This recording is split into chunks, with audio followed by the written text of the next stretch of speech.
நீர்வளத்துறை செயலர் மணிவாசனுக்கு கூடுதல் பொறுப்பு வழங்கி தமிழ்நாடு அரசு உத்தரவு பிறப்பித்திருக்கிறது. விவரங்களுடைய நிகழ்ச்சிய சிறப்பு செய்தியாளர் அபினேஷ் விவரம் என்னென்ன மாற்றங்கள் செய்யப்பட்டது?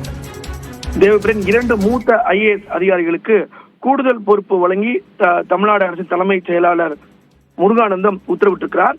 குறிப்பாக நிர்வாக சீர்திருத்தம் மற்றும் விஜிலன்ஸ் ஆணையராக மணிவாசன் IASக்கு கூடுதல் பொறுப்பு வழங்கப்பட்டிருக்கிறது.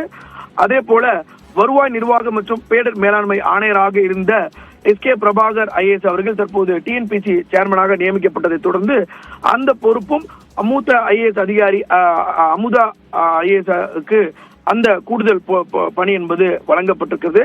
குறிப்பாக தமிழக அரசுடைய நீர்வளத்துறை செயலாளராக இருக்கக்கூடியவர் மணிவாசன் IAS அவருக்கு கூடுதலாக நிர்வாகம் சீர்திருத்தம் மற்றும் விஜிலன்ஸ் ஆணையராக இருக்கக்கூடிய அந்த பொறுப்பு கூடுதல் பொறுப்பாக இருக்கக்கூடிய நிலையில 2 மூத்த IAS அதிகாரிகளுக்கு இந்த கூடுதல் பொறுப்பு வழங்கி அதற்கான உத்தரவை தலைமைச் செயலாளர் முருகானந்தம் வெளியிட்டிருக்கிறார்.